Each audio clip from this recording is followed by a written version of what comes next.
Bonsoir madame, bonsoir mademoiselle, bonsoir monsieur. Mon mari est Peugeot à mort. C'est avec cette phrase vacharde que Nathalie Morin, Josiane Balasco, décrit son mari Bernard, Gérard Jugnot, dans Les Bronzés. Pas besoin d'explication à l'époque, chacun comprenant l'allusion. Bernard est un conservateur. À cette époque, début 70, fin 80, les modèles ou les marques, particulièrement haut de gamme, ont un sens politique.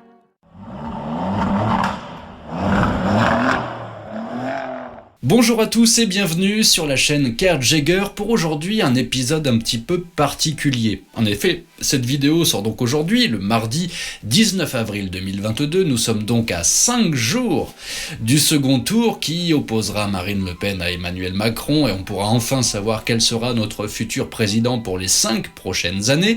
Alors magie de YouTube oblige, si vous nous regardez en ce lundi 23 novembre 2076, vous pouvez d'ores et déjà retourner dans les pensées de votre intelligence artificielle, cette vidéo ne vous parlera probablement pas vraiment. Mais cela ne vous empêche pas, évidemment, de vous abonner à la chaîne en cliquant juste ici.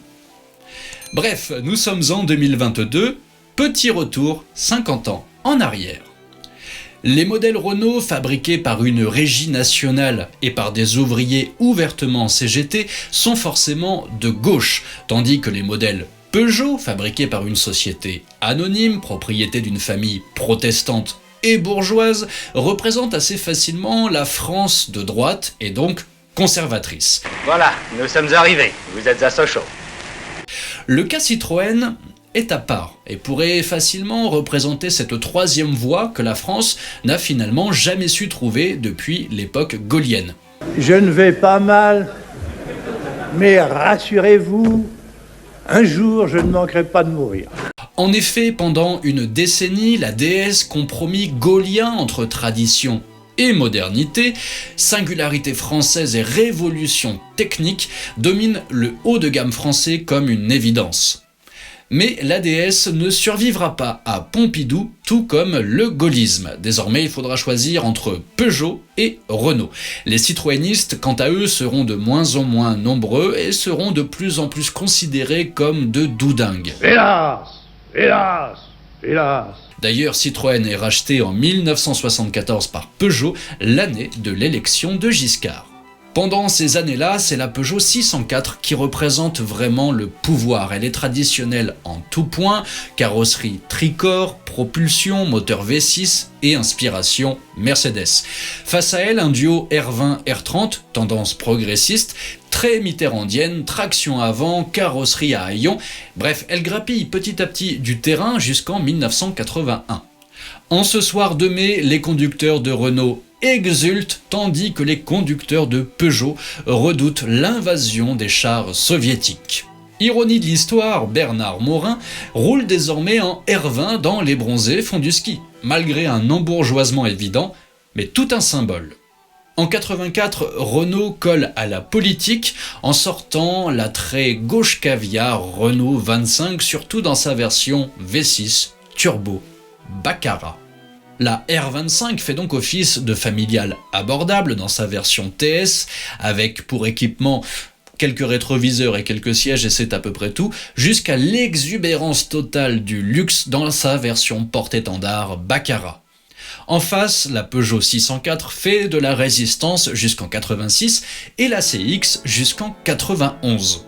L'alliance RPR-UDF Je vous parle d'un temps que les moins de 20 ans ne peuvent pas connaître.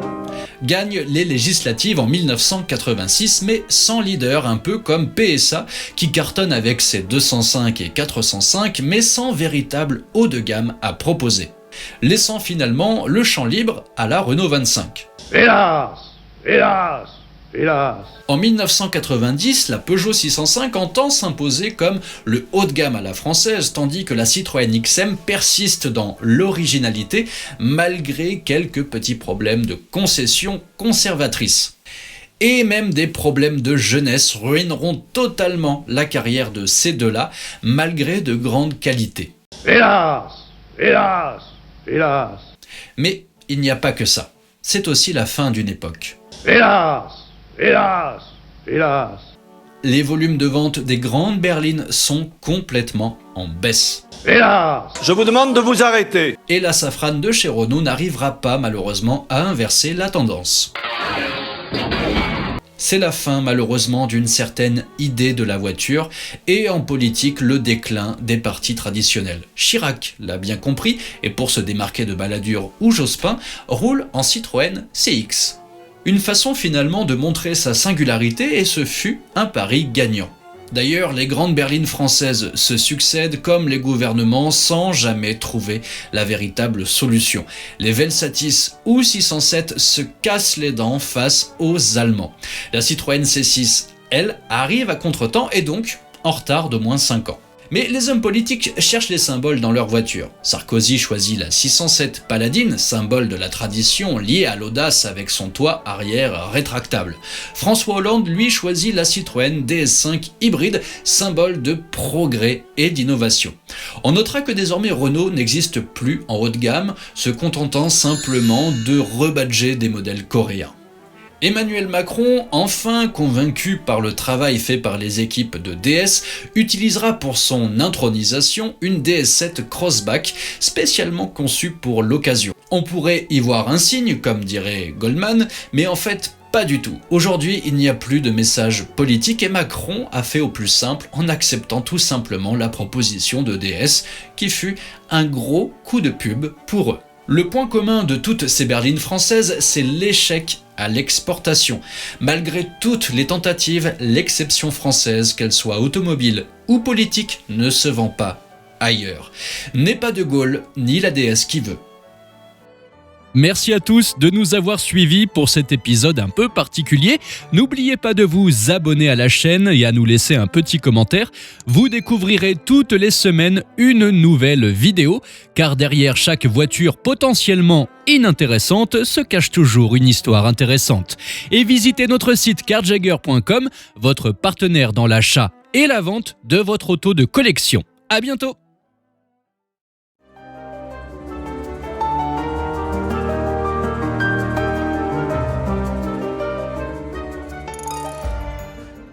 J'appelle tous les Français, quels qu'ils soient, où qu'ils soient, à se réunir à la France. Vive la République! Vive la France!